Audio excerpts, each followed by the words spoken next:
Good evening, Darklings. Thank you for joining Dave's Paranormal Birthday Party Edition. Tonight, we've got emails, we've got stories, and it's time for us to chime in with the wisdom of the sages. The sages tonight being medium Scotty Davis and Sarah Lemos. They will be with us tonight on the program along with you, a cast of thousands, live viewers and listeners right now.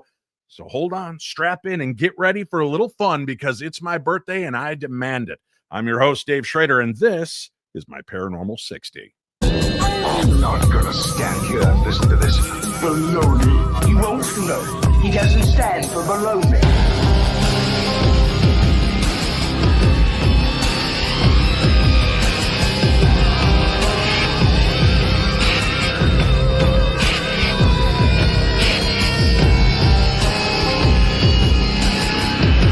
Sounds like a lot of supernatural baloney to me. Supernatural, perhaps. Baloney, perhaps not. Da da da da da da da da. You say it's my birthday, but da da da da da da da da. Well, happy birthday to me. That is it. It's my birthday. 57 spins around this amazing universe, and I am so thankful to be here tonight to share my birthday with you. It is always a pleasure when I can do the thing I love, which is radio and talking with you. I got to fill in on WCCO radio this morning and do their morning show from 9 to noon. And now I get to come spend some time with some dear friends. You are friends and followers around the world. And we've got your emails, we've got stories, we've got questions. And ladies and gentlemen, without further ado, we've got Medium Scotty, or Scotty the Medium. I was doing the Yoda version first. Hey, Scotty. What's up, Dave? Happy birthday, buddy. Thank you. I appreciate that. 57, huh? Whew, yeah, it comes quick. You don't look a day over 120, pal. Hey. You son of a... You know what? I do like to tell people I'm 60. I'm celebrating my 65th, and they're like, holy, you're 65. Dude, you look great. It's a really good idea.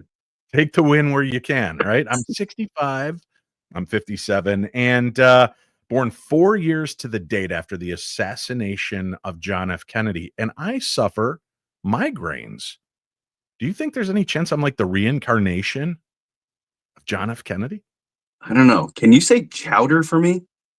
Chowder. Yeah, you might be. That was pretty good. That was a little French version there, I think. Chowder. Aha. There you go. Does that seem to fit it? Yeah. Sarah is supposed to be on with us. She's out floating about, so we will get to Sarah eventually. Yeah, let's send her some telepathic messages. Sarah Lemos, join the show. Join the show. Pretty good. I didn't even see your lips move when that voice came out. We've got a couple of exciting things that are going to be going on very, very soon. As a matter of fact, Scotty Davis is going to be in Minnesota for the first time ever at the historic and haunted Palmer House Hotel for our Paranormal Science Fair. We're going to be joined by Sarah Lemos and my dear friend Kevin Swanson, our tech guru, as we have an entire weekend planned for you of fun and mischief and paranormal camaraderie. So if you're interested in joining us March 27th through the 30th, we're going to have a little party that first Thursday night, a little welcoming party where we're all hanging out and just having a great time. You can do photos with Sarah, Shane, Kevin, and me. You can, or I'm sorry, Sarah, Scotty, Kevin, and I. Shane won't be at this one. Yeah. But we're going to have some fun doing that. And then we've got a full weekend. There's going to be 2 gallery sessions. We've got Scotty the Medium that'll be doing his first gallery session at one of our events. We've got Sarah Lemos is going to be doing hers. We have classes by both Scotty and Sarah throughout the weekend. Scotty will be teaching you from his unique perspective how to open up your abilities. And I think you're going to be really excited to work with Scotty, folks, because classically trained mediums have a really unique way of doing it. And Scotty is self-taught. And really kind of, he's done some classes and talked to other people, but he originally just kind of set about, I want to do this. I want to understand and let this ability within me flourish. Yeah. And you're gonna kind of help open that door for a 2-hour presentation to help people kind of usher in and be a part of that for the weekend, right? Yeah, absolutely. I think that everybody has a bit of this inside, and I'm going to do my best to help everybody who wants it open up and be able to do to some degree what I can do. That is fantastic. I'm psyched about it. And then Sarah is going to help you learn how to connect with your spirit guides, your angels. And I'm going to be teaching you about manifestation and intuition. And we just got a lot of great stuff that's going to be going on that weekend. 2 nights of ghost hunting. And the first night is going to be different than we've ever done before. Completely different. The second night, we're going to have our classic ghost hunt at the Palmer House. And both nights are going to be great and a lot of fun. So I hope that you guys can join us. More information at darknessevents.com. And again, that is our paranormal science fair program that will feature not just me, not just Scotty the medium, but ladies and gentlemen, the lovely and talented Sarah Lemos. Hi, Good Sarah. evening. Happy birthday. Thank you. Thank you all. I've been getting pounded with messages all day from people around the world. I couldn't be happier. It is so nice to hear from everybody. And I was looking for an interesting background for tonight's program if you're watching it live. And when he said, let's just take a picture of your birthday cake. So that is the blazing fire, 57 candles burning brightly. Woo! Yeah. So here I am, 57, sharing a night with 2 good friends. And we've got emails and great things to talk about. But before we launch into that, I do want to make one more quick mention. Scotty and I are going to be doing an event again out at the haunted Shanley Hotel in Napanoch, New York, April 25th and 26th. Tickets starting at just $25, and they're already selling, and so are the rooms at the haunted Shanley. We have meet and greets, presentations, gallery readings, paranormal investigating, and more. And again, that is now up on the site, darknessevents.com, so you can go join us and be a part of this. It's going to be a great year. We've got a lot of fantastic events, and we're going to be taking some of these on the road. My hopes are to hit 2 or 3 different locations this year with Scotty and Sarah. Shane and I will be hitting a few different locations this year, and we'll be coming out to see you. But don't wait. Come on out and see us at either the Shanley Hotel in April, or at the end of March, come see all 3 of us together. The first time we've ever done an event, all 3 together at the Palmer House Hotel, and we're excited about it. Yeah. So what we're doing tonight is, as I told you, we've opened up the mailbag of the macabre, and we've got letters and questions. And I said, Sarah, I'd love for you to join us, especially because we're going to do this brand new Palmer House event. This is kind of something Scotty and I are going to do once or so a month, where we get together and answer questions, hear people's stories, and kind of weigh in on them intuitively to see if we can give any insight to the people that are sharing these stories. And we've got a couple of really creepy ones. We've got a couple of really deep ones, and I thought we'd start off with those deeper stories and get your guys' insights on this. And for those of you in the chat room, thank you so much for being here, spending some time with us. And look at this. The love has begun already. Deb from SAC dropping $10 on me. Woohoo, let's get this party started, she says. Thank you very much. And that $10 is going to go directly into my pocket. You know why? Because the birthday gods have heard my wishes, and McRib is coming back. That's right. McRib is coming back for December. And not only is the McRib sandwich coming back, they're going to be selling half-gallon jugs of the McRib barbecue sauce. Yeah. Yeah. So I couldn't be happier. I might not make it to the age of 58. No. I might just Oh my God. slather myself in McRib sauce. There might be a calendar next year of just Dave with McRib sandwiches and no shirt. I don't know. I'm It's down gonna be the 40 most pounds. I want paranormal. to start showing this ripped. Oh, it's gonna be the Well- most paranormal thing going. You just slathered in barbecue sauce from the Yeah. McRib. Glorious. onion slivers and some well-placed pickle slices too.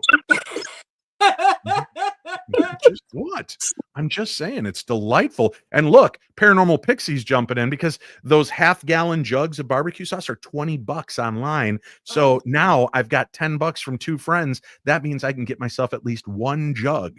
And by the end of tonight's show, I would like to buy 3,000 jugs. So no pressure, folks, but keep making donations. That's the way we make Dave happy. So let's get started with some emails. And feel free to jump in. I don't know, Sarah, do you want to get a little closer to your camera? I feel like you're a block away. Sure can. There we go. Yeah, you look beautiful tonight, by the way. Thank you so much. No, I was talking to Scotty that time. Oh, sorry. You look pretty good too, Sarah. No, you look phenomenal. I love your hair. Looks beautiful. You've had some changes done. Yes. Thank you for noticing. That means the world to me. Of course. All right. Let us begin with email number 1. Dear Dave, Scotty, and Sarah.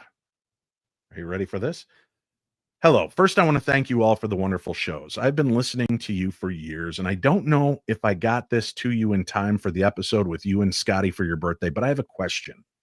I've heard that negative spirits can attach to drug addicts. I had a child that suffered from drug addiction for several years. During this time, we would catch small shadows in our home from out of our peripheral. We had him in several rehabs with no real help. Finally, out of a last attempt, we found a 2-year program out of state for him. Approximately 1 month after he was in the program, I woke up at around 3:30 in the morning to get ready for work.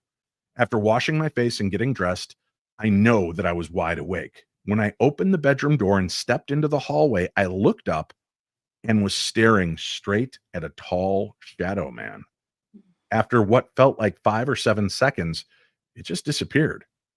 There was no sense of fear. I actually had a sense of relief, like it was there to let me know that everything was going to be okay. My son has now been drug-free for over 10 years and is doing great. Could the shadow figure have been letting me know that he was setting my son free? Thank you, and I like to hear your responses. So there seems to be a lot to unpack in this. Sarah, why don't you're our newer guest on this. What is your take on this? Drug addicts, could things attach themselves to people that are addicted to alcohol or narcotics? I've heard many stories about this, kind of the idea that when we're in that lower vibrational state, if you agree with that, then there's an ability to attach because your energy is lower, you're not paying as much attention. And I think I think that there can be experiences where energies attach. Absolutely. I personally do. I think it's just an energy that if you are at that low vibration, and I've heard many stories too. I don't know, Scotty, if you want to chime in on this, but I've heard stories that some entities and energies, that's what they wait for. They wait for somebody to be under the influence before attaching. Is that because they can kind of superfluously feed off of the alcohol, or is it that buzz? Are they getting that same kind of ride that they got when they were alive? Yeah, it could be some of that stuff. I've been in quite a few homes for private investigations where, I after a while it was almost became like the first question I asked if people were having like really bad things like that happen or seeing shadow people. I'd ask them, is there any kind of addiction issues inside this house? Because they almost always seem to go hand in hand. And I always feel like I'm asking that question, like, what came first, the chicken or the egg? What happened first here? Did you have a problem and this recognized it and took advantage? Or was it such a negative influence on your life that it kind of pushed you in that direction and made you weak into that space? And it always is kind of the same thing. Like the person moves out of the home that has the addiction, the energy dies down. They can go on living their life without the addiction, but a lot of times when they come home, it picks back up again.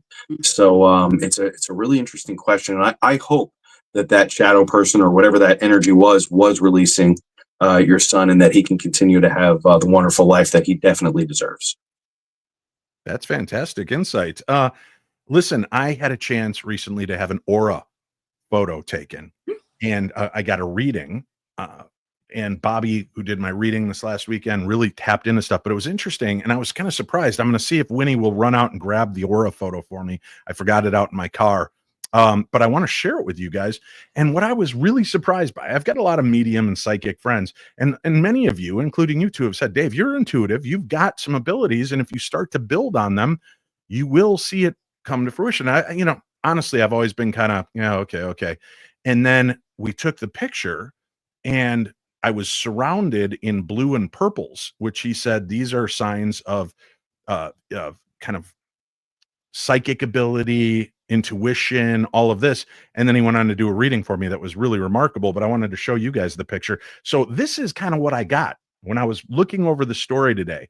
I got a weird vibe on it. Now help me on this. Again, I could be completely off, but her son is in rehab, facing one of the most challenging parts of his life. She's at home. stressed about her son, worried because everything else has failed. And suddenly this figure appears to her. She feels no fear. She feels no negative energy coming off of it, but wonders if this is the being that might be attached to her son. And I'm left thinking that might have been more of a visit from her son in an astral form, letting her know he was getting better, that things were getting better. And I don't know, that's just kind of the vibe I got when she said, I didn't feel fear. I didn't feel, because I feel like if something was a parasitic attachment to your kid and he was trying to shed it, I think it would be more upset and irritable and not give you a sense of calm. I would feel like this thing would be more menacing. Instead of telling you, fine, I give up. I don't know, but what do you guys make on that? Do you think that this could have been her son just finding a way to visit and let her get that sense of this is going to be good? We're getting through this. What do you think, Sarah? Well, I'm wondering if they're not two separate things. Like if her son didn't have an attachment and she was experiencing that, but she felt they were the same thing. Is that correct? She felt like the attachment in this thing she saw was the same thing. She's not sure. Okay. She felt that maybe he had an attachment because she saw this dark figure, and she's hoping that this figure was whatever had her son in its clutches, and it was like giving up and letting go. Yeah, I think that's interesting because when it comes to these type of energies, they tend to, you're going to feel it. They're not going to feel happy. They're not going to be feeling peaceful. They're not going to feel like it's safe. It's not going to, that's not the sensation that the person's probably going to have if it is something that would attach to someone who's drinking or having these types of physical and emotional stresses. To me, I immediately felt like it was a family member coming to say, hey, everything's going to be okay. Everything's going to be all right. Because like I said, I don't know. What do you think, Scotty? I don't think they feel this, that they would be feeling that same energy. Yeah, usually those negative energies don't give up so easy. Just like you said, normally they'll wait and ambush and get people right back to where they had them before when they're back in the house. So perhaps it was, Dave, I always like your insights about those sorts of things. You always give us a little brain teaser, which is really, really nice to think outside that box.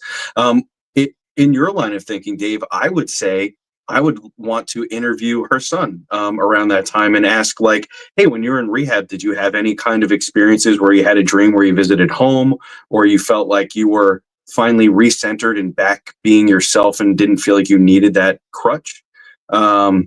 And then go from there and see what he has to say. But yeah, I think that perhaps maybe I don't use the word angel too much, but maybe it was like a guardian angel coming in and protecting the home and giving mom peace of mind. Boy, if only there was somebody we knew, Scotty, who could help us figure out how to connect with our spirit guides and angels so that we could discern these things for ourselves in the future. Oh, that's right. Sarah can, and she's going to be doing it at the Palmer House event that we're going to be hosting. She's going to be teaching so that you can figure this out for yourself as well. What a great way. You guys are psychic the way you work together and helping to promote not only our event, but each other's abilities. All right, here we go. Letter number 2. But first, I do have to acknowledge again, I'm seeing some love coming from our watchers. Lindsay throws $20 our way and says, this might buy out one McRib. Happy birthday. Thank you, Lindsay. I appreciate that very much. Jenny B also wishing me a happy birthday, dropping another $10. I'm almost up to a full gallon and a half of McRib sauce when it comes out in December. Yeah. Look at me go. What? How dare you, Sarah? I'm sorry. I do want you to think about this, right? Remember when the McRib was all the rage and then it just stopped? And then all of a sudden McRib's coming back more often? I think this is interesting because when McRib appears more often, there's less Bigfoot sightings. Yes. What if McRib is Bigfoot meat? McDonald's is farming out Bigfoot and just, he's delicious. Well, I'm just speaking for myself personally, but I would kill to get Bigfoot's meat in my mouth right now. Wait, you're the only one in the circle right now that's feeling that way, I think. I'm gonna let you have that one. It's your birthday. You can say whatever you want. In my head than it did when I said that. All right, let's go to our next email. First of all, happy birthday, Dave. That's the way this one starts out. Thanks, Mitt. Longtime listener, I have a question that I would love, all capitalized, an answer to from either of you, although it will more likely be Scotty. Oh, no. I guess he's a psychic. I was adopted at 8 months of age. A little over 2 years ago, through DNA, I found my bio mom's side and finally figured out who my bio dad was. I was a result of an affair. Both my bio parents are deceased, as are my adoptive parents, which leads me to the question, do they all meet each other once they've passed?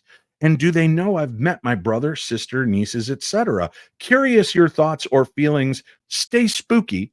And that's from Mitt. So, Scotty, she thinks you're the one that's going to have the answer. So let's start with you, and then we'll have Sarah weigh in. What do you think? Well, that was really super intuitive. I don't know if she knows me personally or not, but I'm adopted, and my mom passed away when I was very young. And I 100% believe that our parents who adopt us will meet the parents who gave birth to us at some point. The universe doesn't make mistakes. It puts us right where we're supposed to be. And in my experience in 43 years, if things didn't work out the way that they did for me, I would not be sitting here and talking to you all right now. There's 100% probability that when we cross over to the other side, we're all going to meet together. We're soul pods. We travel together. We've done this before, and we will do it again. So yeah, I think that when all your parents got together on the other side, they're probably exchanging some high fives and saying, "Good job getting them there, and good job raising him." Well, I want to tell you that for my birthday, I thought this was an important deal. I sent away to have your DNA analyzed, Scotty, the medium. Oh, good. And let's take a look. Maury Povich Show is happy to supply this to me. Scotty, the medium, it turns out Dave Schrader is your dad. I knew it. Welcome home, son. Welcome Thank home. you. I have medical bills, by the way, Dad. I have to. I'll send them to you. Just like the first time. Just like that. Just like the first time. That is cold. That is went cold. to get milk. It wasn't milk. I just left your mother. That's all. No, it was a different time, Scotty. 70s, and lots of drugs, and I was 6. So I shouldn't have been trusted anyway. No, that's awesome. Thank you all for the love and support you're showing in the room. Wow, look at this. We got another little sign of love. Sarah Shaw throwing $2. This should help. Happy birthday. Thank you, Sarah Shaw. I do appreciate that. Let's go to our next email. These are going to be hard because I see my ink was giving up on me halfway through some of these printings.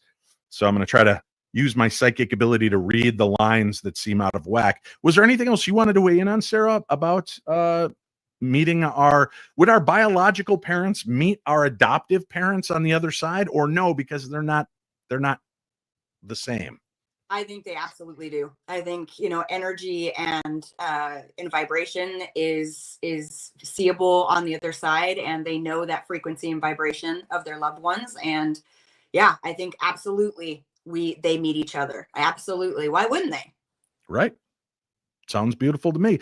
You know what else sounds beautiful? This next break. We'll be right back with more of the very best in paranormal programming. This is the Paranormal 60.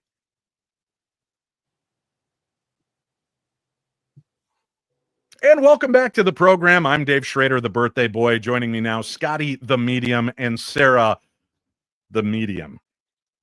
You need another sting on there. It's like Psychic Sarah and Scotty the medium or something. Okay. Got it. Okay. Can we work on? You should be Sarah Normal.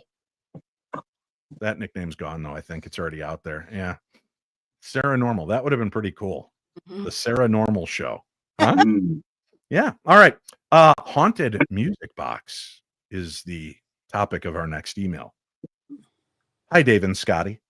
I hope this email finds you both well. I've been a longtime listener and fan of the show, Dave, and after debating for weeks, I finally decided to share a story that's been haunting me quite literally.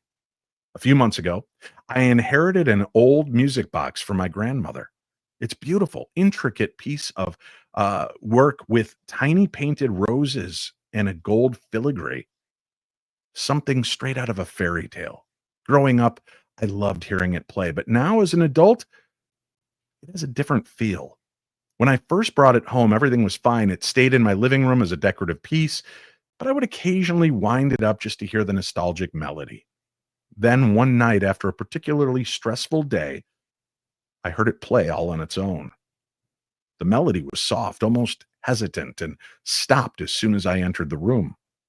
Now, I tried to rationalize it. Maybe I had wound it up earlier and just forgotten, but it's been happening more and more, always during moments of high emotion. After an argument with my partner, it started playing again, even though I knew for a fact it hadn't been touched in months. The strangest incident happened last week. I was sitting on the couch trying to calm myself after some bad news when the music box began to play and the lid opened all by itself. I swear, I felt a breeze pass through the room, even though all the windows were closed. I can't shake the feeling that this is more than just a coincidence. Do you think my grandmother could be trying to comfort me from beyond, or is there something else going on here? Should I be worried or embrace it as a sign of her love? Looking forward to hearing your thoughts. Thanks for everything you do. Warmest regards, Melanie. Thank you, Melanie. I think it's a beautiful story, but let's hear from the mediums. What do you guys think? Evil music box taunting her from beyond the grave, or grandma's ghost coming by for a comforting visit? What do you think, Sarah? Well, this touches my heart because this is an experience I actually had. My grandmother handed down a Christmas music box to me. And I have put it somewhere where it can't be broken because it's very old and very beautiful. And so I put it away, and I was having a hard day, and I was in the kitchen, and all of a sudden it started to sing, and it's way up in the cupboard. And so I personally have had experiences with connection. I feel my grandmother coming through to say it's going to be okay with a music box. So, I don't exactly know how music box will work, but I do know how spirit works. And when there's something like that that's easy to be manipulated, they can use it. And yeah, I personally feel that absolutely could be her grandmother speaking to her and calming her from the other side. Very nice. Scotty, do you feel the same, or do you want to contradict Sarah and tell her what a fake and fraud she is because you picked up something totally different? Wow. We're gonna have to take care of this guy. Listen, so I was listening to that story. I think it's very touching. But I was also thinking about it being maybe a psi event. Perhaps Melanie is creating her own connection to that music box, and when things get stressful, she connects to it and activates it, and this gives her the warm feeling of remembering her grandmother, which is comforting to her. So maybe a little poltergeist activity happening there. Ooh, I like that. Now you're thinking outside the music box. Outside And the music box. maybe it's a blending of both, because if we do carry genetic memory of our family, maybe you're right. The triggering is the catalyst for the grandmother spirit to kind of come together with her to make that box play. Yep, that's kind of where I felt like that. Yeah. And you're not just taking the words of any birthday boy, you're taking the words of this guy. Woo. Look at that aura photo, huh? Can you Look at see the aura on this guy? and the violets? Violet, you're turning violet, Violet. Yes. That's my aura. What do you think, Sarah? You're mediumistic and a psychic. Do I look powerful in this photo? Does this look like the kind of guy you could trust as a medium and a psychic to help you out? Okay, 0 to 60 and 2.0. I would say that's awesome.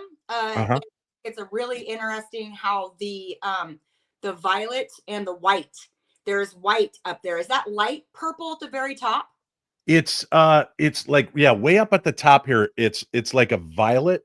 Wow. Can you see it if I hold it back a little further? Maybe you can see the violet, and then there's kind of the white and light blues and purples in there. Yeah, and that's all, your blues and purples, third eye crown chakra, right? So third eye is being able to see, awakening the ability of seeing or intuition. And then you have your crown chakra there too. That's amazing. That's a beautiful shot. Chakra Khan. Yeah. So that's my, you guys are getting to see it here first, and I will autograph this for the first person to donate $22,000. Is that how you guys do that on your ticking talks? You just, yeah, much like that. is it just like that? $22,000. I don't ask for much. My birthday is 11/22. So I thought $22,000 sounded like a really good, and that would allow me to buy 40,000 jugs of McRib sauce. And a straw. It's the straw. We're not going to waste money on that. Ready to go. Very cool. All right. Let's see. We got some more to share. Ooh, I like this one. First off, Dave and Scotty, thank you for all the work that you do on the show. It's my go-to comfort listen, which feels ironic given how often it scares me senseless. Speaking of which, I need your advice on something that's been happening lately in my house. Last year, I had to put my Labrador, Max. After 14 years together, I had to put him to sleep. He was my best friend, my shadow, and the heart of my home. Losing him was devastating, but now I'm starting to think he never really left. It started a few months after he passed, late at night, and I began hearing the distinct sound of paws clicking on the hardwood floors. At first, I chalked it up to my imagination, but then my new dog, Bella, began reacting to it. She would perk up, wag her tail, and even go to the hallway as if greeting something. One night, Bella was sleeping on the floor beside me when I felt the bed shift, like Max used to do when he'd jump up to cuddle. There was no one there, but I could feel the weight and warmth as if he were still with me. The most incredible moment happened last week. I was having a rough day and whispered, "I miss you, Max." And almost immediately, I felt the lightest touch on my arm, like the nuzzle of a dog's nose. I want to believe this is Max staying close, but part of me wonders if it could be something else. Is it possible for pets to stick around that long after they've passed? Or am I just projecting my grief? I'd love to hear your thoughts. Thank you guys again for the amazing work you do. You've helped me more than you know. Sincerely, Erica. Thank you, Erica. Interesting. All right. Who'd like to take the first stab at this story? Do it, Scotty. Do it. So just a similar, why you got to give me the eyes all the time. Later. He's so handsome. So my dad experienced some. My dad doesn't believe much in the paranormal, but he did call me one day after my parents' dog passed away, and he was like, "Hey, I keep hearing the footsteps in the hallway and the tags of the dog jingle. What should I do?" And I was like, "Well, if it's freaking you out, just ask her, all 6 pounds of her spiritually now. Just ask her not to do that, and she'll stop." And that was that. And it was months after. So yeah, I think that spirits of animals stick around for sure, especially when their human companion, needs them. How about you, Sarah? Animal spirits. Do you do a reading for somebody and all of a sudden their goldfish Monty shows up, or their parrot, or do hamsters and little animals show up as well?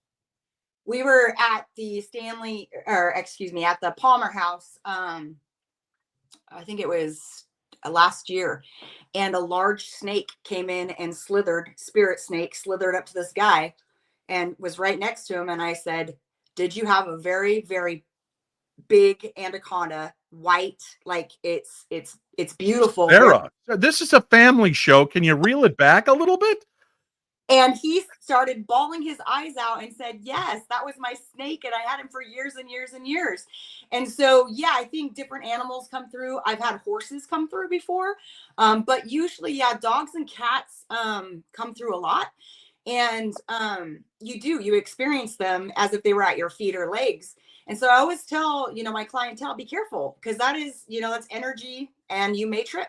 So be careful of your footing, because they absolutely are there. They will jump on the bed, especially when they were told they couldn't before. Or you can hear their feet, or you can hear them scratching and their tag rattling. Yeah.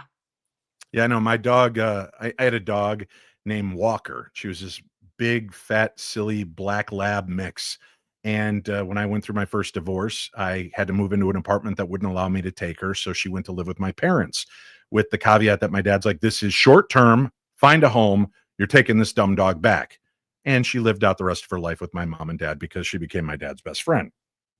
Well, after she passed, my mom and dad would tell me that they would be laying in bed and all of a sudden they'd feel her lumber up onto the bed, and she was a heavy breather. So they could feel the bed kind of doing that bouncing to the,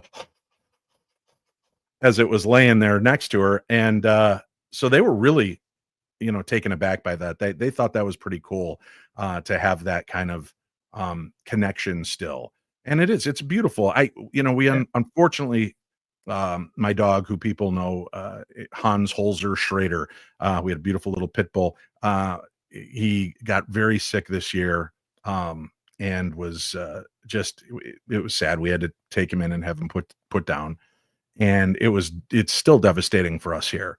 But our son Jack, who no longer lives here, he's an adult now and off on his own, and he came by to visit and had to leave the house one day, just burst into tears because while he was here, he could hear Hans whimpering and like trying to get his attention. Not like he was whining or in pain, but doing that that he would always do to try to get your attention, and it really shook him up. And there are times we can definitely hear him lumbering around the house, and the clickety clack of his nails. There were times Winnie and I'd be watching TV on the couch and we'd hear we'd look into the kitchen and be like, Hans, so it is pretty remarkable that they do. Why wouldn't they stay with us? Right.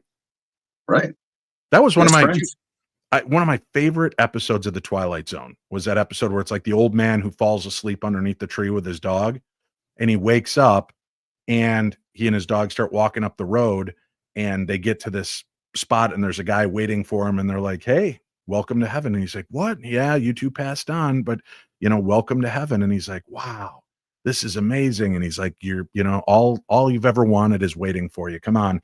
And they start to walk. He goes, oh, I'm sorry, your dog can't join you. And the guy looks and he goes, what? And he goes, yeah, I'm sorry, your dog's, there's another heaven up the road for the animals. And the guy looks and says, well, it's not heaven if I can't have my dog with. So he decides to just walk up the road, and he walks up the road a little further, and there's the actual gates to heaven. And they're like, welcome, you're both welcome in. And it was just such a beautiful, sweet episode. That was always one of my absolute favorites. And I'm not getting emotional. You're getting emotional. I'm 57 now. I cry very easily. I shouldn't say that. This is so weird, right? I have been the biggest, I call myself the Pa Ingalls of the paranormal, because if you watched, the Little House on the Prairie growing up, you knew Michael Landon was going to cry at least 3 or 4 times a season. That's what's going to happen to me on every show I'm a part of, right? And but I remember I'm like, oh, the older I'm getting, the more emotional I get about stupid stuff. And then I stopped and I thought, no, I was about 19 years old when there was this McDonald's commercial where the dad is picking up the kids from the school dance, and they're all like middle school kids, and they all get in the car, and the girls in the back go, Marcy, Scotty, the medium's going to be at McDonald's. And she just kind of looks up at her dad, and he goes, hey, anybody want to go to McDonald's? And they drive to McDonald's, and they pull into the parking lot, and everybody starts to get out, and he starts to get out, and she goes, Dad. And he goes, oh yeah, of course. And he shuts the door.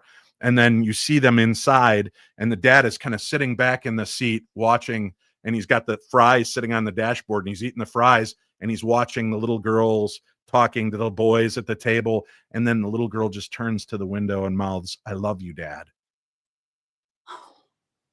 And I'm like 18, and I'm like, this was a McDonald's commercial. McDonald's. That's why they're going to get my McRib money. Okay. That's why. They knew they had Dave's McRib money wrapped up at that moment. Yep.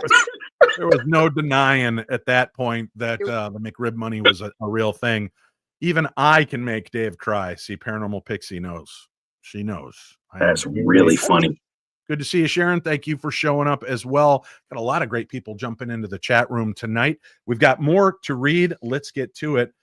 Oh, this one gave me the heebie-jeebies the minute I read the subject line, but I'm not going to read it to you guys. I'm just going to read you the email because I don't want to preset your hopes and desires.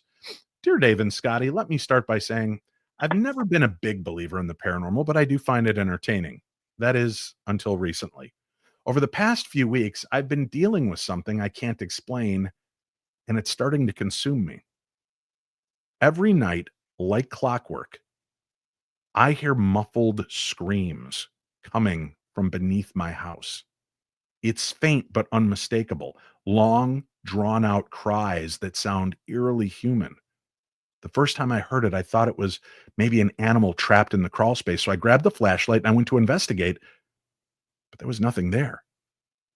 At first, I tried to ignore it, telling myself it was just the pipes or maybe the wind, but the screams have only grown more distinct. It happens every night around 2 a.m., and it lasts for a good 10 minutes before stopping abruptly. The most chilling moment happened 2 nights ago.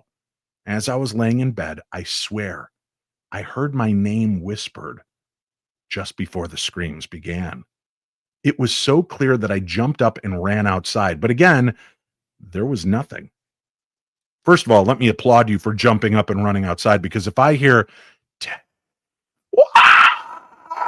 I am pulling the sheets up over my head, tucking them in, nudging Winnie and going, hey, I think one of the cats got outside. Go let him in. I'm no hero. I'm no hero. I cry at McDonald's commercials. I'm not the guy that's going to save people. I'm at a loss here. I'm sorry. I don't mean to make light of this, Ryan. I'm at a loss. Should I be calling a priest or a paranormal investigator? Could this be something tied to the land, or am I just losing my mind? Any guidance would be deeply appreciated. Thanks for taking the time to read this. I hope you can help. Sincerely, Ryan. So imagine it's that still of the night. As you're sleeping and you're suddenly awoken to the sound of muffled screams coming from somewhere but nowhere all at once. You can't exactly figure out where that noise is emanating from, but it has that sound as though it's under you, buried deep in the earth. What do you think, guys? Could it be? First of all, I do want to say this, being a skeptical believer,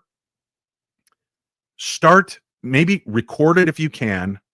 Yeah. And then take the recording to the zoo, if you have a local zoo, and ask them if they recognize the sound. Because I will tell you, foxes' mating calls scared the shit out of me one night while doing a show, because it sounded like a woman screaming, help, help. I had Winnie calling the cops like every 15 minutes.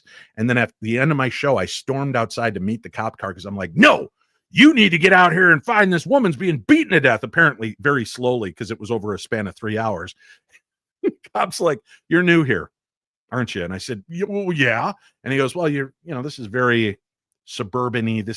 We got a lot of wooded areas. Have you ever heard of fox mating call? And I'm like, buddy, I'm a True Crime Tuesday guy. I'm a paranormal investigator. I think I'd know a fox's mating call, which would obviously sound more like, hey, baby. Want a little bit of this? Not help, which is what I heard. And he told me, and I pulled it up on my YouTubes, and it was screams like that. So it could just be an animal. Cats having relations sound like a baby in a blender.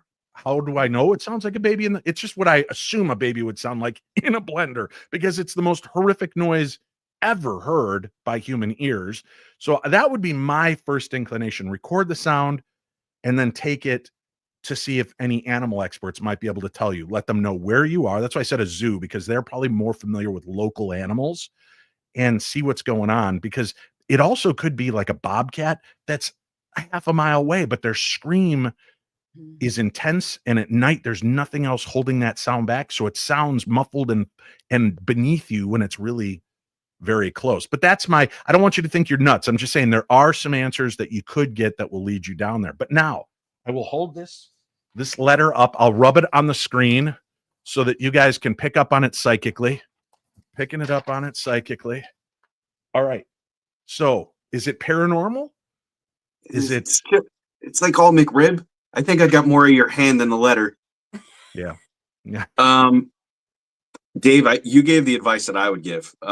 Record it with a sound recording device, your phone, anything you can, and try to identify it as something natural first. And to preempt everything else, I would never wake up in the middle of the night. My wife will tell you that. She'll hear it and then she'll investigate, because there's no waking me up once I'm down.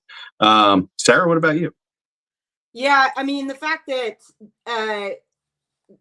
the word being all consumed by it, then bringing in the 2 p.m., making sure that was noted in it, and then talking about it being underneath, or if it's connected to the land. So I would say, yeah, there's more that should be done here for us to find out. There is an interesting psychic phenomenon that a lot of people that are clairaudient will experience, is the sound of something outside, and they can't, like, outside themselves, that sounds much like a dinner party outside. It sounds like something outside and you can't really understand it. But what was interesting in this story is that they're stating that it sounds like crying. And so that's what I would want it recorded. I'd want to kind of hear what they were experiencing. But also remember, the last thing that happened there, their name was called. So, so I always want to honor that. Like there might be something here going on, clairaudient, maybe receiving some information. But most of the heart of me says we would need more information on this one. Yeah. Yeah, Yep. good luck with that too. That's I can guess how terrifying that is, but that also is why I'm not. Listen, I believe dogs and cats can probably sense maybe interdimensional shifts or changes, but I also think that when your dog stops and starts tilting its head and looking into the corner, you don't have to assume that there's some gargoyle demon staring down at him from the corner. Your dog might be tipping its head to hear a dog howl a mile away that you cannot hear. The cats could be coming into the room because they catch a whiff of a rodent in the walls, and they're looking around and trying to locate where that scent is coming from. Don't always jump to the paranormal, but yeah, there's some definitely some weird stuff that you can look into that might give you some answers. But educate yourself on local animal noises, because animals are horrible creatures that will terrify you with those noises that they make. Like, oh my God, I've been listening a lot more to Bigfoot sounds Hmm. and hearing these things. And I don't know. Okay, put yourselves with me, everybody listening, and Scotty and Sarah. The three of us go out. We're going to camp together for the weekend. We each have our own little cool pup tents. We've just got done enjoying our s'more snacks and singing around the fire, and we're all going to turn in for the night. And then as we're slowly settling in, from deep within the woods, this bellowing. Sorry. I would shit myself and then blame it on Scotty. I'm pretty sure. I've heard some of these sounds are so horrific sounding that I would probably lay there trying to make no noise or throw my voice into Scotty's tent so that it eats him first. I told you I'm not a hero. I'm no hero. Um, I we had an experience. It was not much of an experience, but it was interesting. We were at the Pine Bush UFO Museum maybe a year or two ago, and they have alleged Bigfoot recordings there, and I had never heard them before. And when it played, I actually got a feeling in my stomach that was fight or flight. It was really something that resonated, and I was like, "Oh, if I heard this outside in the woods at 2 in the morning, I would be terrified." And I'm really not somebody who gets too frightened by much. I'm not a hero, but I also have experience enough to just kind of go with the flow of most things. But it was terrifying. If I was alone in the woods, I would definitely be afraid. So you had the fight or flight. I had the poop or pray sense. Same thing. Yeah. I Is just it? gave it a cooler name. So you're a cop, though. You go running in, kicking in doors, and slapping bad guys and shaking them down. And you're going to tell me what happened. And so you're able to do this. That you're like ninja karate chopping knives out of guys' hands, and Yeah, so you're okay with that. Sarah, how about you? You're in the Pacific Northwest. If all of a sudden out in the woods near you, what would you do? I would go and see what made the noise. I will be the hero. I will be the one that goes out and finds out. I will say, spending time in Louisiana in the swamps, the sounds out there are like no other. They do that your hackles do go up. You definitely do get the fight or flight kicks in out there for sure. Mm-hmm. Yeah, but you would go out to see what it is? Yeah, especially if you guys are just sitting in your tents. of course you would, because we'd push her out there.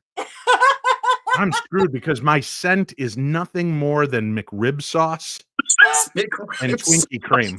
It's Bigfoot's like his howl, I'm sure, easily translated is, "I smell a snack." That's what he's yelling to his buddies in the woods. And you know what? In my sleeping bag, I'm just like a giant microwavable burrito at Quick Trip at 2 a.m. for these things. Delicious. I mean, gross. Yeah, right. Yeah, by the way, Scotty the Medium, I've seen the things that you eat from gas stations. How dare you give me the disapproving look when I say McRib sandwiches? Look, everybody microwaves their cheeseburgers, Dave. Like, that is not true at all. So, quick question, since it's now been proven that Scotty and I are not the heroes. Sarah, Yes. think about this. Your bed at night. Yeah. Who sleeps closer to the door, you or your husband? Me. Scotty, who sleeps closer to the door? You or My your wife. husband? Oh, your My wife. Right. Same in my house. I'm You're the breadwinner. welcome. I'm the breadwinner. Let the demon eat her. I scurry out the window, save the kids by calling somebody. And I hide under my car. I'm no idiot. Yeah. Yeah. Just the way it is. Just like one of my favorite just stories smart. about black-eyed kids got in the people's house, and the husband wakes up when the wife screams, turns on the lights. They're not there. They go check the entire house. They get back in bed.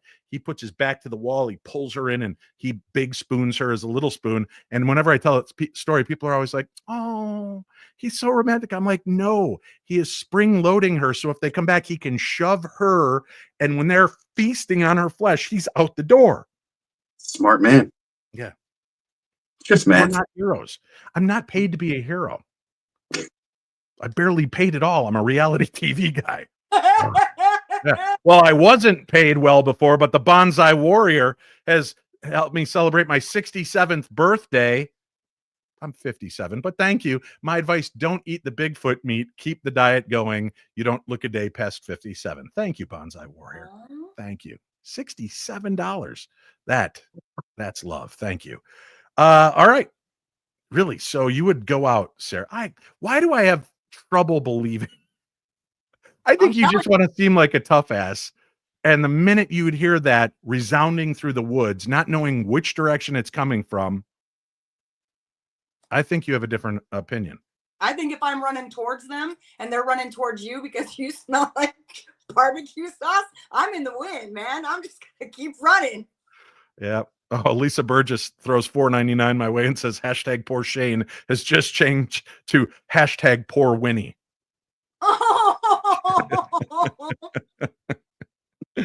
You know what's funny is I'm sure people are not understanding some of the tongue in cheek, and I'm going to get an email telling me I'm the worst human being ever that I would push my wife at them.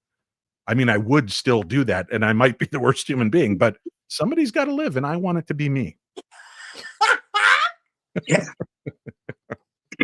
All right. Hi, Dave and Scotty. First, I want to say thank you for creating a space where people can share their strange experiences without fear of judgment, unlike all of you are doing to me right now, Scotty and Sarah, judging Dave, the birthday boy. I've been debating whether to write in, but this story has been haunting me ever since it happened, and I could really use your insight. Last month, my girlfriend and I were on a late night road trip through rural Texas.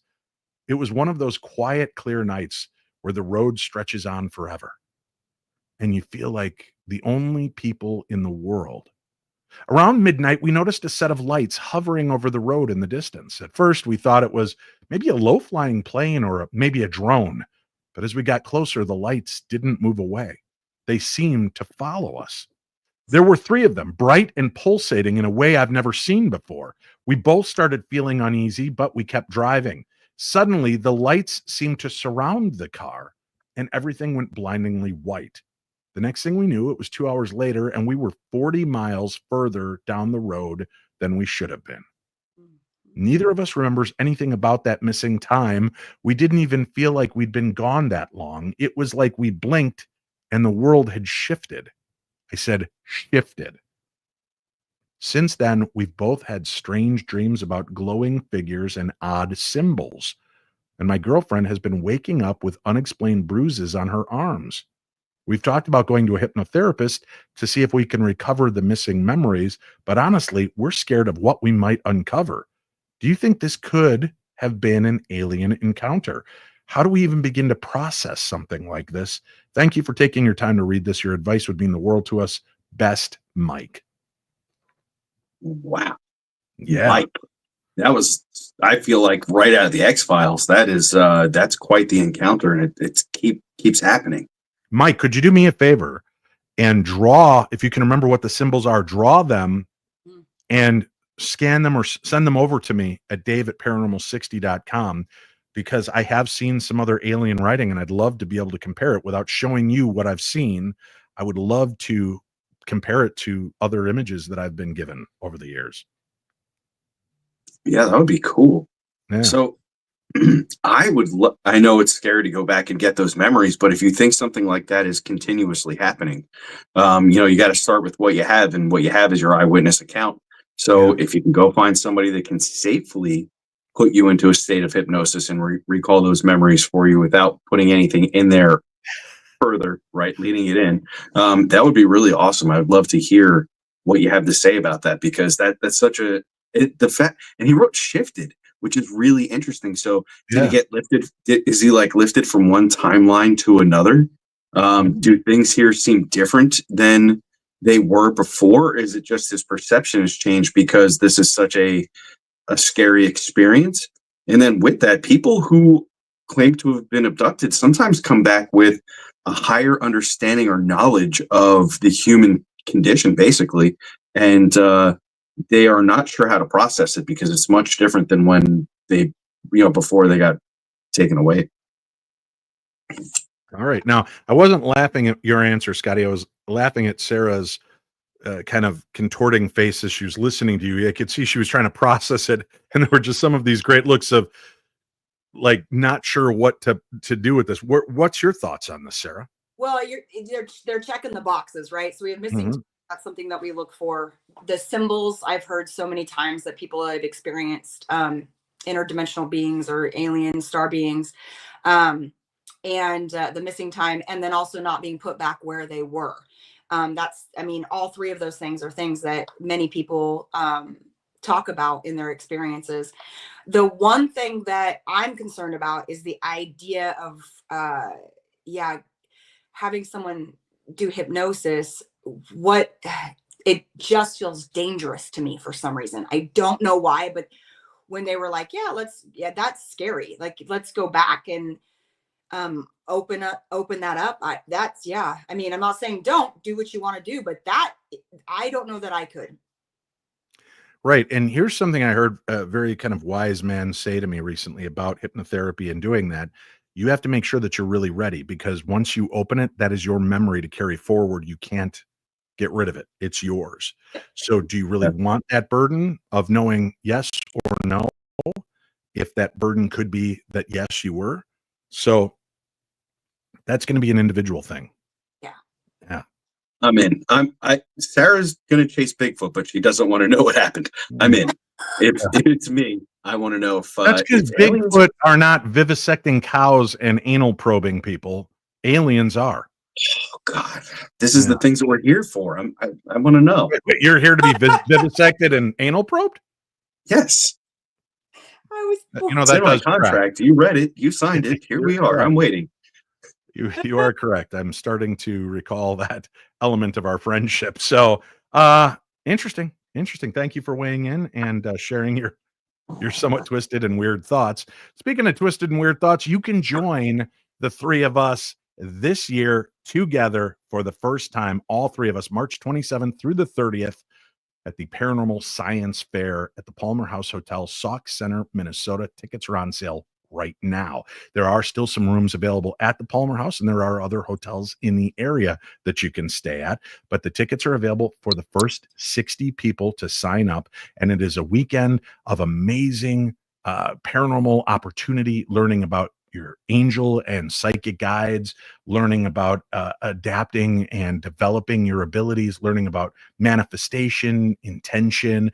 And Kevin Swanson will be on hand as well. He is our tech guru, and he'll be helping us with doing a full investigation. We've got 2 nights of investigations. And let me again remind you, that first night is going to be unlike any investigation you've done before at any of our events. The second night will be more of what you're used to, but I think you're going to really enjoy both evenings doing this. And there's a gallery session both days, one day with Sarah, one day with Scotty, and you'll be able to get readings and have just a great time. And I've watched both of these people do those readings, and they're always blown away and come out of it changed.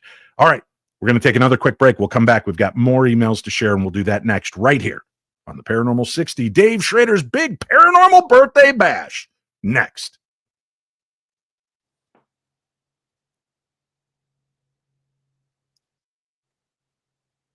Hey, welcome back to the program. It is time to launch into more of your stories, more of your emails. And please keep the emails coming. Dave at paranormal60.com. And Scotty's going to be popping in at least once a month with me to do these. If you're enjoying Sarah, maybe we'll replace him with Sarah in the future, and it'll just be me and Sarah. I don't know. Maybe they'll just replace me and it'll be the two of them. Who knows? Anything could happen. Maybe a Bigfoot will abduct me, an alien will abduct Scotty, and Sarah will take over the Paranormal 60 all to herself. It's crazy. You never know what's going to happen. So tune in, have some fun with us. All right, dear Dave and Scotty, I'm a huge fan of the show. Never thought I'd have a story of my own to share, but something happened last week that I cannot explain. I've been obsessing over it since and hope you might have some insights. It started as a normal day. I went to the grocery store to pick up a few things, just a quick trip. I parked, grabbed a cart, wandered the aisles like usual. The store wasn't particularly busy, and I remember checking my watch at one point. It was 1:15 p.m. When I got home, I was shocked to find my husband pacing the living room looking furious.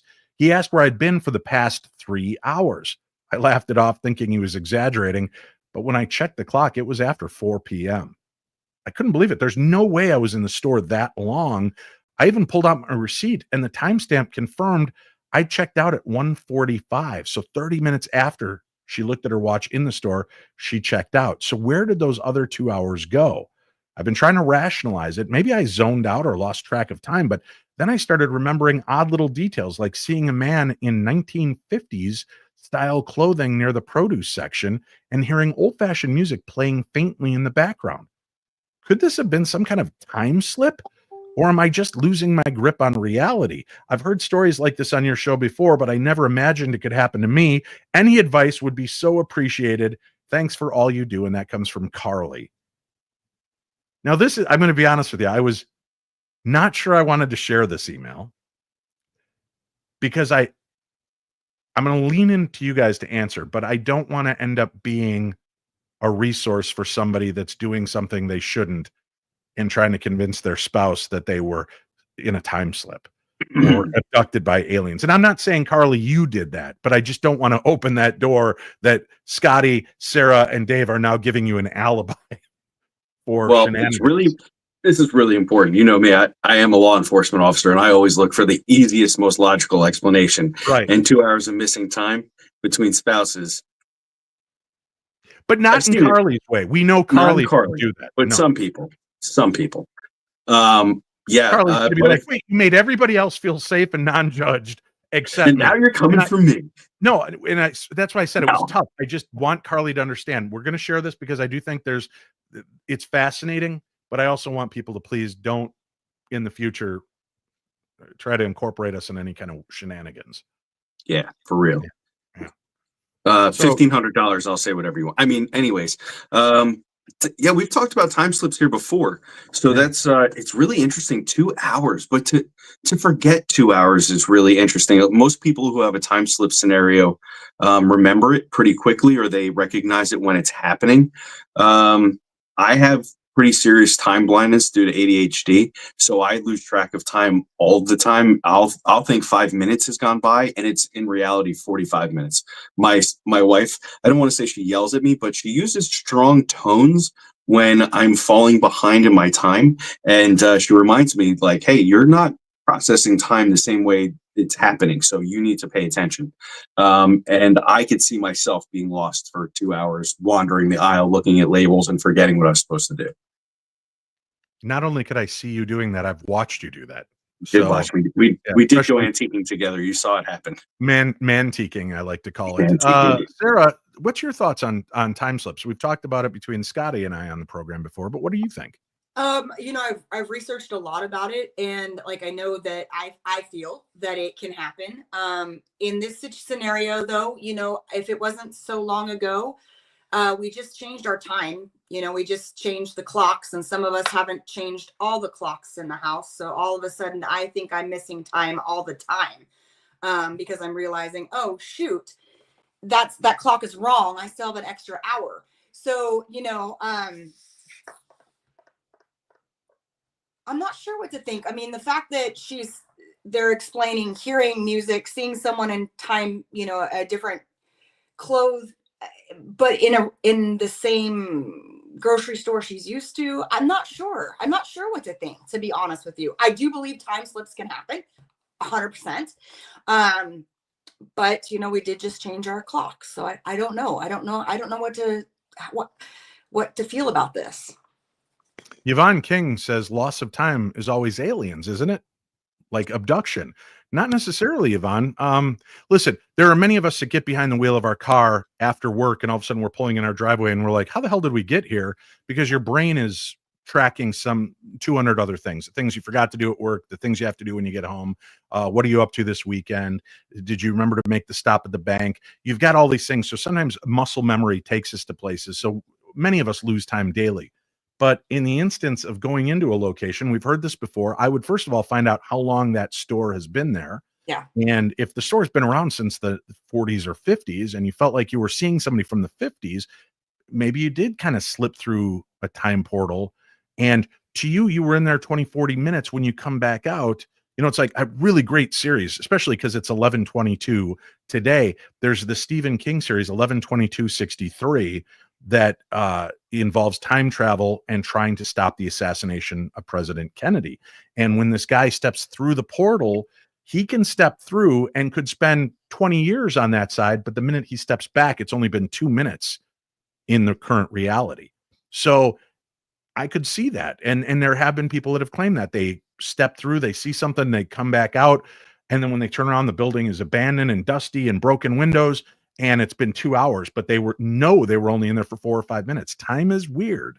And if you are in the slipstream and something happens like that, there's, I can't answer specifically, but I would say it's certainly interesting. And if people have had more time slip phenomena, please email us. I'd love to hear your encounters. And folks, I do want to mention, you don't have to ask questions. If you just want to share the stories of what happened, we'll also read those and not weigh in on it. If you're asking for our opinions, we will give you our opinions. So that's it. Time slip phenomena. I like it. All right, gentlemen, I've always loved staying in historic hotels, the next email begins. But after my last experience, I'm starting to rethink that. I recently visited New Orleans and booked a room in a beautiful old hotel in the French Quarter. I knew the place had a reputation for being haunted, but I figured it was just part of the charm. The first night was uneventful, but the second night was something else entirely. Around 2 a.m., I woke up to the sound of heavy breathing near the bed. It was so close that I could feel the air moving. But when I turned on the light, no one was there. I tried to convince myself I was just imagining things, and I tried to go back to sleep. A few hours later, I woke up again, this time to the feeling of the mattress sinking, as though someone just sat on the edge of the bed. I was too terrified to move, but when I finally worked up the courage to look, there was an actual imprint on the blanket, like a person was sitting there. The next morning, I mentioned it to the front desk staff, and their reaction gave me the chills. They just smiled and said, "Oh, room 217. It has a history." When I pressed for details, they got cagey and wouldn't elaborate. Now I'm left wondering, was this just a ghostly prank, or could there be something darker attached to that room? Should I try to learn more about its history, or just let this thing go? Thanks for listening, and keep up the great work. Your show keeps me sane. Well, mostly. Best, Jordan. Well, let's ask our New Orleans specialist, Sarah Lemos from Ghosts of Morgan City. And what are your thoughts on this? It doesn't seem like, it's interesting at the end where it was asking if like this could be something darker. It's I don't, I didn't hear of anything dark happening. Feeling the breath, I think that's interesting. And then an imprint on the bed.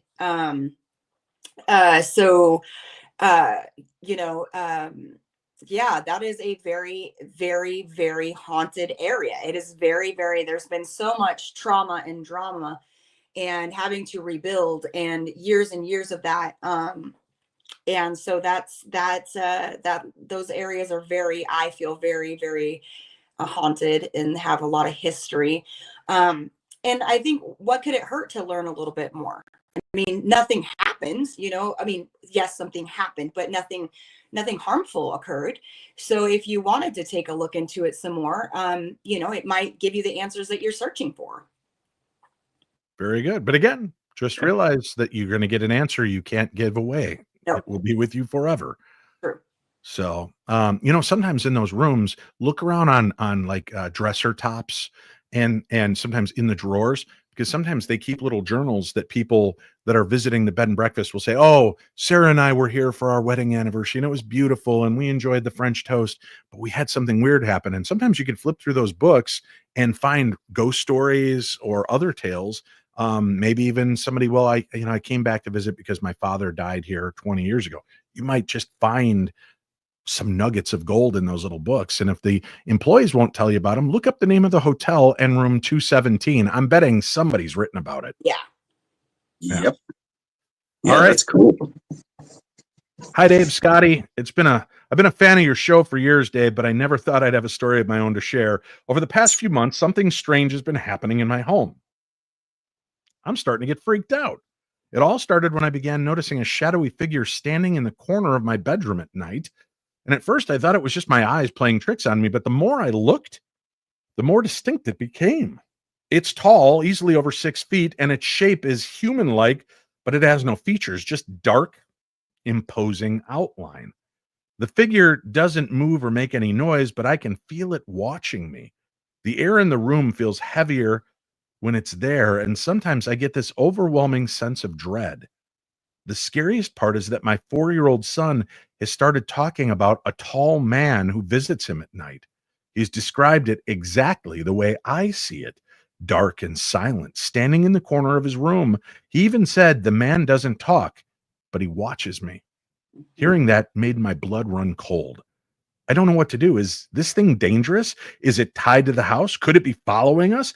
I've thought about bringing in a priest or a psychic, but I'm afraid of making things worse. You all know how that can be, bringing in a psychic. Am I right? Please let me know what you think. I'd really appreciate your advice on how to handle this. Thank you for all that you do. That comes from Leah. All right, Scotty, why don't we start with you on this one? Oof. Man, that's a tough one. He's not talking. You're experiencing it, and so is your child. So I am of the. I always want to investigate. I'm kind of like that. I would take my phone out and try to film it just to see, like, because a lot of times our eyes can play tricks on us, and I'd want some kind of evidence that I could show somebody else, a medium or a priest, and be like, look, this is clearly not anybody I know. They're in the house, so on and so forth. I don't even have the first thing that came to mind is elemental, which is something that is a part of the earth. It existed long before any of us got here. And sometimes we build on top of these spots that have elemental spirits. And they sort of come into the house and they can make it feel unpleasant.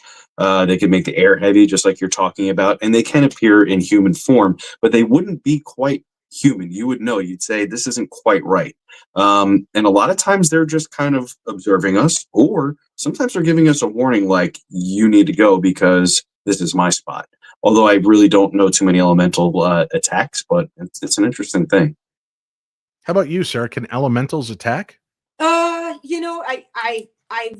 It's my understanding that they can do certain things. And yeah, when it comes to like the Hat Man, or the tall man, or we're talking about something like the old hag, these type of energies and deities that will physically scare you. He's not explaining that though, and because there's a kid involved, though I love to investigate and stuff. When I know there's a kid involved, it's out. You're gone. Bye. So saging, cleansing, removing, telling this thing it's no longer allowed here. If it were an elemental, using iron, making sure nobody in the home is iron deficient, these type of things. But because that little kiddo is involved, I'm removing it immediately.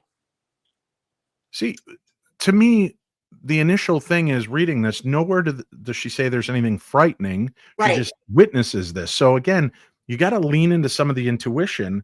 And if your kid is not frightened, you might be projecting fright on your child. Your child is just telling you that he's there and watches him. That's an interesting element of this, because some of us can see our guardians and our angels.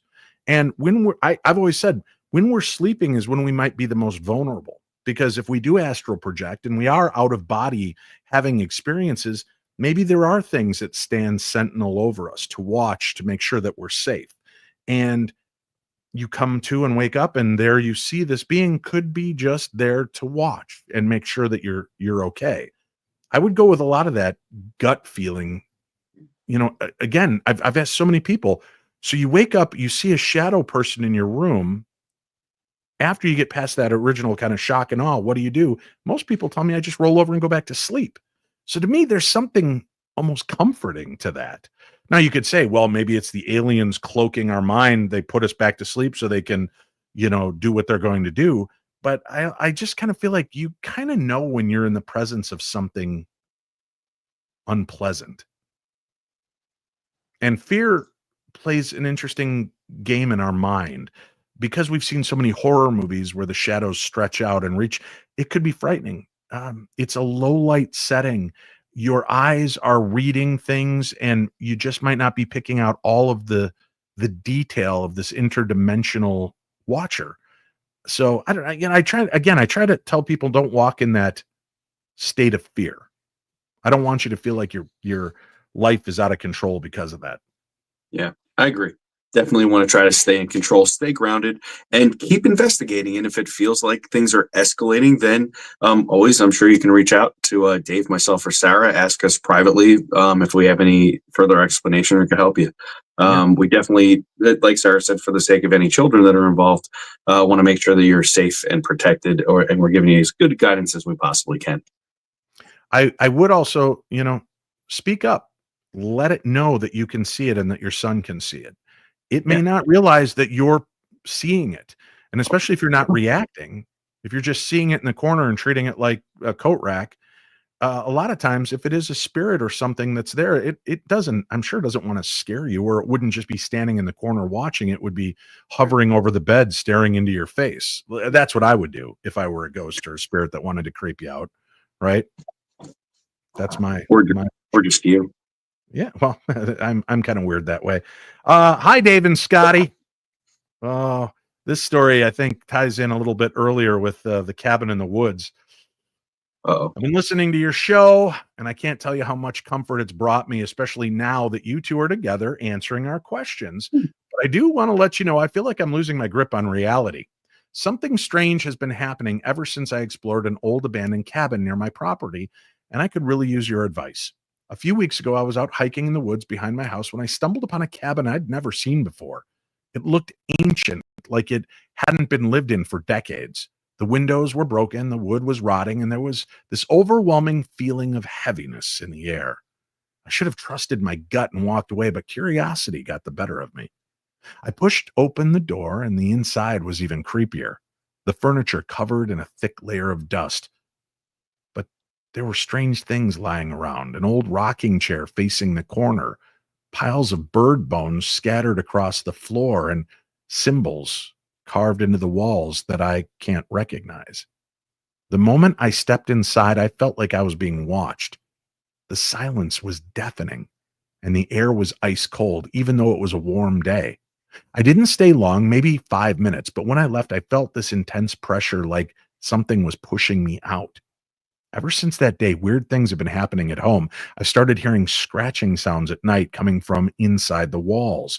My dog, who normally sleeps at the foot of my bed, now refuses to come upstairs and instead stands at the bottom growling at the staircase. The scariest moment happened a few nights ago. I woke up to the sound of heavy breathing right next to my bed. We have a lot of heavy breathing ghosts this evening. Yeesh. Let's see, where was I? Can't shake the ceiling. Terrified. When I turned back, okay, get back. When I turned on the light, there was no one there, but the feeling of being watched was so intense that I couldn't go back to sleep, even with the light on. I can't shake the feeling that whatever was in the cabin followed me home. I've thought about going back to see if I can find anything that explains what's happening, but part of me is terrified that I'll make things worse. What do you think this could be? Is this some kind of spirit or creature tied to the cabin? And most importantly, how do I get rid of it? Thank you for taking the time to read this. I'm desperate for answers, and I know you guys are the best people to ask. Sincerely, Katie.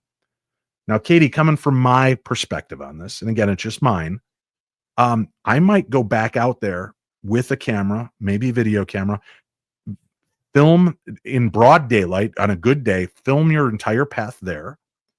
Is the cabin still there? If this is something you've just found, was this a time slip? If it is there, maybe approach the cabin and just say, you're back. This is where you belong. You don't belong with me. You are not to stay with me. And whatever religion or belief system you live through, pray on that. Set up a bubble of light around yourself. Just kind of envision these things, pushing and repelling things away. And if you're brave enough, videotape maybe from a window or something, the scrawl on the walls, because again, by giving us photographs, I can tell you, is it some idiot kids just, broke in and they're spraying graffiti or scratching graffiti on the walls, or could there be more telltale signs of what these carvings and symbols actually mean? So you can send them to me at dave@paranormal60.com and that. But again, that's just my take on it, trying to take you out of the state of fear, also trying to teach you to re-empower yourself, but taking it back to that property. A, make sure that there's something there. B, corroborate what you've seen, and maybe in videotaping and filming it, you'll see the physical representation of what you're dealing with. And again, that's important information that you could share with Scotty, Sarah, and I that would give us a better insight on maybe how to handle this. Scotty, where do you want to go? Boy, I am much like her. If I find something cool in the woods like that, I'm going to hop in there and check it out, especially if I don't feel like I'm actually intruding or trespassing. I don't like breaking the law, obviously. But if it's just like an old abandoned place out in the woods, I definitely would have checked it out. I think that seeing those things inside the cabin, I want to try to think a little logically. Bones inside the cabin could just be a predator in the area, made a den out of the house. Carvings, like Dave said, maybe some teenagers. But when you said that the air felt different, and when you left, it felt like you got home and there was still something there. I've personally had that happen. Sometimes it happens when we stumble into some paranormal situations that we aren't ready for, and they sort of I've found that they're kind of a guide for me. When I run into situations I'm not prepared for and I'm not doing an active investigation, I'm kind of surprised by it. I always learn a lesson. And there was a time where I walked into something and I witnessed a spirit in a place that should have been safe. And when I got home, all kinds of strange things started happening. And I did wake up with a spirit on top of me, physically strangling me. Which, if I was telling me this story, I'd say it was impossible, but it did happen. And after that, I had to go back to the place where I encountered this, and I apologized. I was like, I didn't mean to interrupt you or stop you from doing what you're doing. I just witnessed you, and truth, I don't want any trouble. And then it stopped. So I would say, if you feel like things are happening, if you want to document, that's great. If you just want to call it truce, be safe. All right, Sarah, what's your thoughts and take on this? Yeah, no, I completely agree with both of you.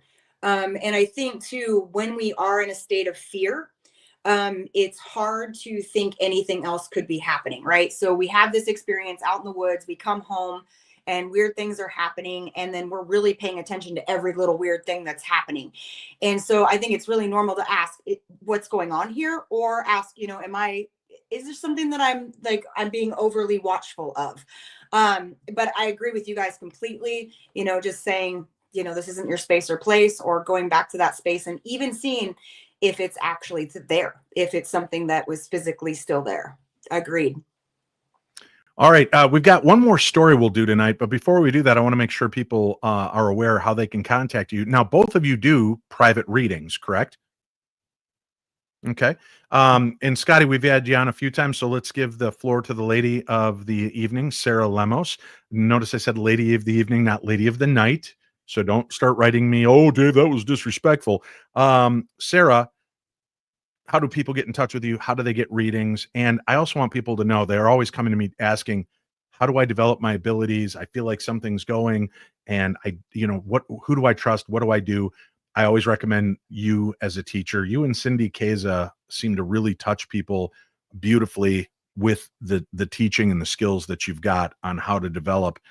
So you do teach many different variations of abilities, and you do readings, correct? Absolutely. And all of my information is always found at mediumsarahlemos.com. And we have a link for that on today's program guide, as well as a link to Sarah's Facebook page, so you can follow her there. And Scotty the medium, How do people reach out to you? How do they get readings? And what else do you offer aside from readings? Well, they can come and find me. I'd love for you to find me on TikTok. That's where I want you to find me. You can get all my information on TikTok. I'm on Instagram, Facebook, and of course YouTube. Readings are a little behind. I got a waiting list at the moment, but that's okay. Come and shoot me an email. And all the other things I include are on TikTok. We do free spirit-led mediumship readings. Today we did aura readings, so it was cool you showed me that photo. And we do all kinds of things. We do giveaways and contests and all kinds of cool stuff over on my channel. Perfect. And yeah, go. They both have entertaining TikTok channels, and you'll learn a lot. You'll have a lot of fun, and they are so accessible. Both of them are on constantly. It's embarrassing. Don't they have How many shows do you have now? 9, Dave? I don't. 2 shows a week. This is a special bonus episode, and then my Sunday night Paranormal 360 on WCCO radio. But I digress. We're going to be working together too and doing some other fun stuff this year. And Stream Beacon TV, that you've been hearing about this, folks. Shane, Cindy, and I are back. We are not filming new Holzer File episodes, but we are filming a new project, and we will begin filming in January and in March. And hopefully by fall of 2025, you'll be able to check out 6 to 8 brand new episodes of a new series with the 3 of us together. But that won't be all. There are going to be some other projects. I've been working on a paranormal documentary here in Minnesota that I'm hoping will land next year and maybe open up doors as a series. And I'm really excited about it, and I can't wait for you to see it. But I'd also like to work on a few projects with these 2 lunkheads and go in, investigate different things, and have some fun in the psychic realm. Maybe they can be my mentors, teaching me in the series to open up and allow myself to start seeing and experiencing these things too. So that's my druthers. If I could have it, I would love to work with you guys doing something like that. Deb from SAC throws another $10 towards me. Bonus birthday McRibs for Dave. Thank you very much, Deb. It is my 57th birthday. Thank you. Wow, we're over 600 people live watching right now. And I know to you two, that's small potatoes, but it's great to see 600 people live watching the show right now. Thank you so much for being here, being a part of my birthday extravaganza. I don't want to keep these 2 too much longer because I know they have lives and got to get back to their TikTok channels, but they are fun. They're entertaining, and you'll always have a great time. So please go support them, subscribe to them, follow them, and enjoy the entertainment values and the insights that they share. Our final email is here. Hi, Dave and Scotty. I've always been fascinated by ghost stories, but I never experienced one myself until a few weeks ago. I was visiting a historic plantation house in the South with some friends when something truly unexplainable happened. We were on a guided tour, and as we walked through the grand staircase area, I noticed a little girl standing by the banister. She was wearing a white dress that looked old-fashioned, and she had long, dark hair. I assumed she was part of the tour, maybe a costumed actor, so I didn't think much of it at first. But then I turned to ask the guide about her, and when I looked back, she was gone. I mean, completely gone. There was nowhere she could have gone that quickly. When I asked the guide about it, she gave me a knowing smile and said, "You're not the first person to see her." She explained that several visitors have reported seeing the same little girl over the years, but no one knows exactly who she is. Some believe she's the spirit of a child who died in the house during a fire, while others think she's connected to the land itself. The experience left me shaken. I didn't feel scared when I saw her, but there was an undeniable sadness in her presence. Do you think she's trying to communicate something, or is she just reliving a moment from her life over and over? I'd love to hear your thoughts. Your show has been a huge source of comfort for me, and I can't wait to hear what you think about this. Best regards, Rebecca. Coming at it from my perspective, Rebecca, we do have a way of projecting onto an experience something. Like I said, Hollywood has scarred us and scared us and taught us to believe certain things. And you know, when you first mentioned the little girl, you just thought she was one of the employees or maybe one of the other kids. And then as you let it sink in, there was this sadness. That could be you projecting, because now that you know it's a ghost, are you projecting how sad it is that there's a child spirit maybe lost, or projecting something on that? And I'm not trying to challenge you in any way, but I do want you to kind of try to separate those thought processes, remove yourself from it emotionally, and re-examine the experience on the whole. I have been told on numerous occasions, because when I would hear stories of hauntings with children's ghosts, I avoided them for a very long time because I felt like, being a father, I didn't want to encounter that because that was something I wasn't comfortable with. The concept that children's spirits could be left behind. In my world, my God would not allow that to happen. And I was told we still have free will. And if the spirit is comfortable there, that could be why the spirit likes to hang there. Or maybe you're catching just a sliver of the personality of that spirit. And it was a traumatic space, and you're seeing that traumatic reflection of that little girl. And more importantly, you're also looking at a little girl, but that soul could be hundreds of years old, meaning it's lived multiple lifetimes. So the representation you're seeing is a child, but it's lived full adult lives numerous times. And it's just showing you the most recent version of what it was like. So those things have comforted me, and I've heard them from many mediums and psychics that I've worked with over the years. But I want to hear from both of you. What are your takes on the fact of children's spirits and children being left behind? Sarah? For me, I always wonder, why is it always one way or the other? Is there could what be happening as the child has already gone over to what you guys, whomever might believe in heaven or the other side or what have you, and is able to come back to this space and place that brings them joy or brings them memories, and or are you seeing the energy manifest over and over again in the same place, because that happens too. But I think it's interesting that it has to be one way or the other, because I feel like a lot of spirits that I connect with have already gone on to the other side, and they absolutely choose to come back. And so that's my take. All right, Scotty.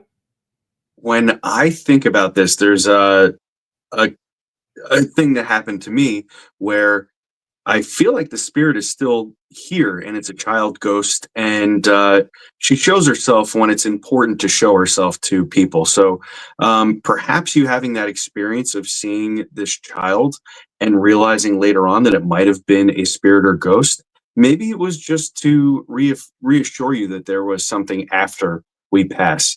And that little girl's message to you was simply that there is something after, and you should find some comfort in knowing that this isn't it. All right. I like that. It's different perspectives, different ways of examining and looking at these things. Fear has a way of coloring our experience. And listen, we all love a good horror movie, and really there's nothing more frightening than kids when it comes to horror movies. That's why movies like Children of the Corn and Poltergeist and things have always done so well, is because it's playing on our internal fears. But by sometimes stepping back and realizing what's there, there might be, like you said, signs, things that we should be paying attention to. So I like that. I like that element of this. Hey, folks, let me just throw this one last thing out. It's my birthday. There's a very simple thing I'd like for you to do. Please, for my birthday, it's going to cost you nothing to rate and review this episode. Whether you're watching it live here, you can just hit the little like button, or after the episode, when it clears up, go back into the YouTube channel, subscribe, like it, put a comment in. If you're listening to the audio only version, however you're listening, if they allow you to rate and review the podcast, please do so. It will take you a few seconds, and it will mean so much to me to get that feedback from you. So please, if you could do that for my birthday, I would greatly appreciate it. And now let's talk about the money aspect things. You can also buy my books. That's right. You can get my bundle, get your hands on my package this Christmas. You can give the gift of frights this holiday season. Limited copies are left now. We're almost sold out of the other side. If you would like to get both of my books for one price, both signed, you can share my package with your loved ones. That's right. Get your hands on my package and make sure that everybody sees what Dave Schrader's really like. Because in these books, you get the chance to read my deepest thoughts and fears, the insights that I have. And I can promise you that once you've got my package, you're never going to be the same again. And you will be enlightened. And why are you guys laughing? This is very serious to me. I've taken a lot of my personal time to write these books. And I'm working on my next book, which hopefully will be out before Christmas, so that people can just continue to watch my package grow. And they will be able to add it to their memories and their shelves at home. So if you want to get your hands on my package right now, both books, only $40, signed, sealed, and sent out to you. You can find all that information at paranormal60.com. We have links in the program guide for the swag shop. We also have a lot of other great Paranormal 60 swag that you can wear or give this holiday season. So I hope that you'll go check that out. Scotty the Medium, buddy, I love you. And thank you so much for coming on and spending some time with me on my birthday and answering the questions that these listeners have trusted us with. Thanks, buddy. I love you too. Thanks for having me here, and happy birthday. Thank you. And Sarah, good to see you. Bye. No, Sarah, I love you dearly. It is so great to have you here. I cannot wait to have you be part of the science fair with Scotty and I, and giving us a chance to all come together at the Palmer House this March as we spring into a new year, and we can face the spirits of the Palmer House together and bring some healing and peace to the spirits and to ourselves. I look forward to it. You are always a delight and a light in a dark place, Sarah. Thank you for being here and spending my birthday with me. Happy birthday, sweetheart. It has been a pleasure. Thank you both. And thank you to all of the listeners and viewers around the world who make this part of your week or part of your year just by listening when you can or watching when you can. Share these episodes. And remember, you can always email me, dave@paranormal60.com. And I hope that the darkness of this world is just a little bit more light with the information that we share here, the insights that you get from the amazing guests that we bring on. And I hope that your journey is filled with magic, light, and love, and that my biggest birthday wish for you on my birthday is that starting today, you all begin having the best years of your life, and that you open your minds to positivity, happiness, and love because you deserve it. Allow it into your life. Pull down the scales and the shields that you put before you to protect yourself, and allow yourself to feel love and give love and have a great time. And thank you all so much for the continued prayers, love, and support for Winnie, my wife, who is dealing with a lot of medical issues. She is a trooper, a warrior, and she is doing her very best to get through the pains and anguish that she is dealing with multiple autoimmune issues. And your cards and letters have been, I can't even begin to tell you how uplifting. And some of you sending some beautiful gifts, heartfelt thoughts and ideas and notes, and sharing some of your own autoimmune warrior stories with her helps her feel not so alone. So thank you for doing that. And thank you for the love and compassion you continue to show to the other people in our chat room, and to the people that we ask for prayers and healing for. And for our good friend, Chris Fleming, who continues to deal with his cancer healing. And for our friend, Andrea Perrin, continue sending out the prayers and love her way. And for all those stories that I don't know about, let's just all take a moment to say a silent prayer for all those people that we don't know, who suffer in silence, in shame or fear of being open about this, or feeling vulnerable by sharing what's going on. Let's just take a quick moment to say a silent prayer for all of them.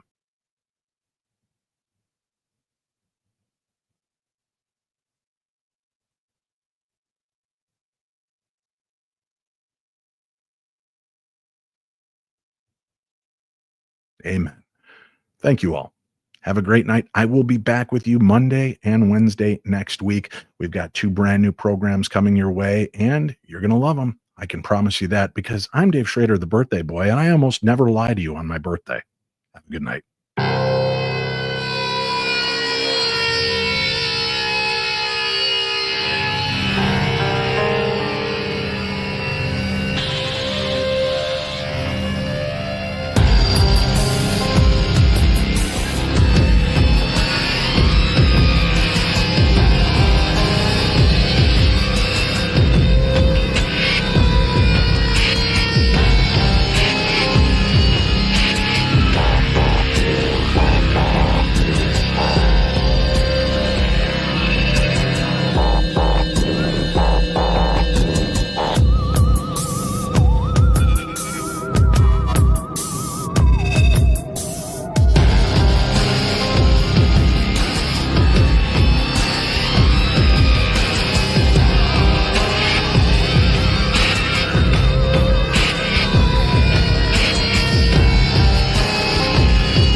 Happy birthday to me.